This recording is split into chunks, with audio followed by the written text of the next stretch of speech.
دوستان عزیز سلام، در خدمتتون هستیم با جلسه 11 از دوره جامع الگوهای کندلستیک. در این ویدیو به معرفی و بررسی یکی از جذابترین الگوهای کندلستیک، الگوی بلت هولد لاینز میپردازیم که میتونه سرنخهای قدرتمندی از بازگشت یا ادامه روند بازار رو بهتون بده. پیشنهاد میکنم این ویدیو رو از دست ندیم و تا آخر با بنده همراه باشید. الگوی بلت هولد لاینز جزو الگوهایی هست که شاید اسمش رو کمتر شنیده باشین، ولی در سبک‌های مختلف با نام‌های دیگه خیلی ازش استفاده میشه و زیر نظر دارن. این الگو دوستان از یک کندل تشکیل میشه و بسته به موقعیت و حالتش میتونه به عنوان یه سیگنال صعودی یا نزولی عمل کنه. در سورس‌های معتبر ازش به عنوان یه الگوی بازگشتی نام بردن، ولی میتونه یه الگوی ادامه دهنده هم باشه. یکم مباحث رو جلو ببریم بیشتر متوجه خواهید شد. در حال حاضر ما کاری به مواردی که الگو باعث ادامه روند میشه نداریم. فعلا با توضیحات بازگشتی کار رو جلو ببریم. الگوی بولیش بلت هولد در یک روند یا معاملات نزولی شکل میگیره که یه الگوی تک کندلی صعودی هست. مشخصه اصلی این کندل اینه که سایه پایینی نداشته باشه یا اینکه سایه پایینی بسیار کوچیکی رو داشته باشه. قیمت باز شدن کندل در پایین ترین نقطه قرار داره و در طول معاملات قیمت به سمت بالا حرکت میکنه که نشون دهنده تسلط خریداران و بازگشت روند از نزولی به صعودی خواهد بود. هر قدر این کندل بدنه بزرگی داشته باشه اعتبار اون الگو رو بالاتر میبره و سایه بالایی هم اصلا مهم نیست که چقدر باشه، ولی به هر حال قیمت در بالاترین نقطه کندل بسته بشه باز اعتبار الگو بالاتر میره. الگوی بیرش بلت هولد در یه روند یا معاملات صعودی شکل میگیره که یه الگوی تک کندلی نزولی هست. مشخصه اصلی این کندل اینه که کندل سایه بالایی نداشته باشه یا اینکه سایه بالایی بسیار کوچیکی رو داشته باشه. قیمت باز شدن کندل در بالاترین نقطه قرار داره و در طول معاملات قیمت به سمت پایین حرکت میکنه که نشون دهنده تسلط فروشندگان و بازگشت روند از صعودی به نزولی خواهد بود. هر قدر این کندل بدنه بزرگی داشته باشه اعتبار اون الگو رو بالاتر میبره و سایه پایینی هم مهم نیست که چقدر باشه.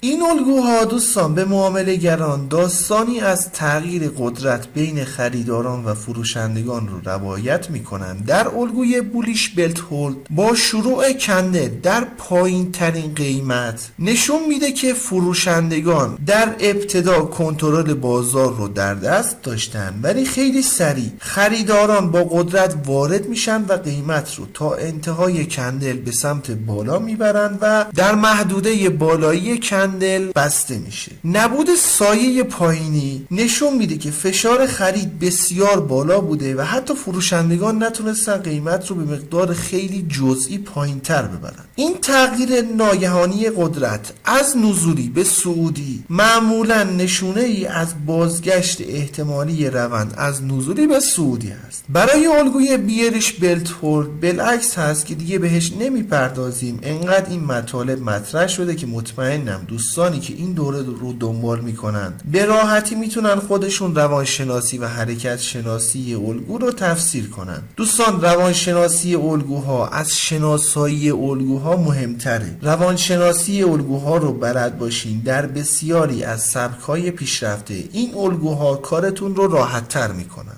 خیلی خوب، میخوام خدمتتون اندیکاتور GTS بلت هولد لاین رو معرفی کنم. این اندیکاتور طبق مواردی که خدمتتون عرض شد اگه الگوی بلت هولد رو در چارت داشته باشیم با یه علامت مربع به همون نشون میده. اگه دقت کنید اکثر کندل هایی که اندیکاتور شناسایی میکنه اگه الگوی بلت هولد صعودی باشن سایه پایینی کوتاه و اگر الگوی بلت هولد نزولی باشن سایه سایه بالایی نسبتاً کوتاهی رو دارن. بریم سراغ قسمت تنظیمات اندیکاتور. نسخه متاتریدر 4 اندیکاتور به صورت مولتی تایم فریم طراحی شده که میتونید الگوی بلت هولد رو در تایم های بالاتر داشته باشیم، اندیکاتور بیاد و در تایم پایین بهتون نمایش بده. برای تعریف سایه کوتاه دوستان ما از تفاوت بین بدنه و شادوی کندل استفاده کردیم. در کل اگه سایه کندل کمتر از 30% بدنه کندل باشه، معمولا سایه اون کندل یه سایه کوتاه در نظر گرفته میشه. حالا برای اینکه خیلی نزدیک به صفر باشه ما عدد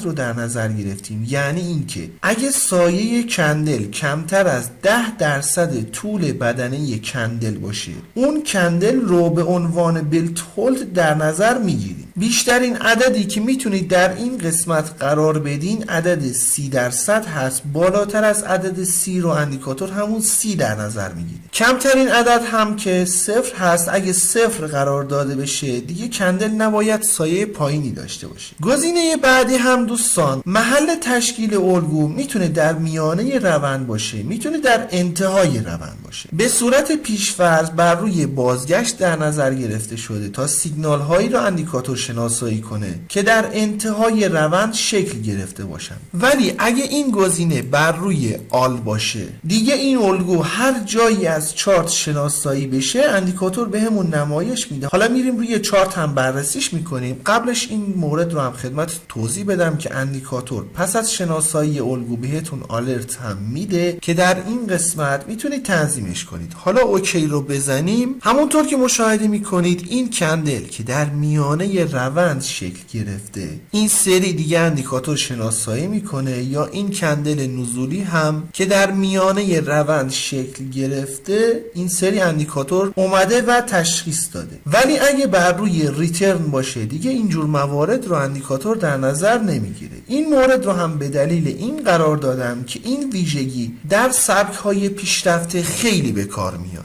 بسیار خوب، قبل از اینکه بخوایم به موارد افزایش اعتبار الگو بپردازیم میخوام ازتون درخواست کنم که اگر فکر میکنید ویدیو مناسب هست لطفاً ویدیو رو لایک کنید. اگر هم دوست دارین بازارهای مالی رو به صورت تخصصی آموزش ببینید، پیشنهاد میکنم کانال خودتون، کانال گلدن تریدینگ سیستم رو سابسکرایب کنید و علامت زنگوله رو هم بزنید تا به محض انتشار ویدیوهای جدید بهتون اطلاع داده بشه. خیلی خوب، طبق معمول اولین عامل افزایش اعتبار الگو اینه که روند قبل از تشکیل الگو یه روند واضح و مشخص باشه. عزیزانی که این دوره رو دنبال میکنن دیگه در این مورد استاد شدن و بیشتر بهش نمیپردازیم. در این الگو دوستان باز اگه مثل این دوتا کندل هم سایه بالایی کوتاه هم سایه پایینی کوتاهی رو داشته باشند، اعتبار الگو رو افزایش میده. تشکیل الگو در سطوح حمایت و مقاومت بسیار در افزایش اعتبار الگو تاثیر داره. ضمناً مهمترین فاکتوری که باعث افزایش اعتبار الگو میشه ترکیب این الگو با سایر الگوهای کندل استیک هست. بخوام براتون مثال بزنم، به طور مثال قبل از تشکیل شدن این الگو اگه دقت کنید یه الگوی اینگولفینگ بین این دو کندل ما داشتیم. در کندل بعد که یه الگوی بلت هولد نزولی تشکیل شده، دیگه روند نزولی تایید شده و شاهد ریزش قیمت هستی. به جای این الگوی اینگولفینگ میتونه الگوی همر باشه، میتونه هارامی باشه و مابقی الگوهای کندل استیک. انشالله که براتون مفید باشه. رو قله میبینمت دوست من.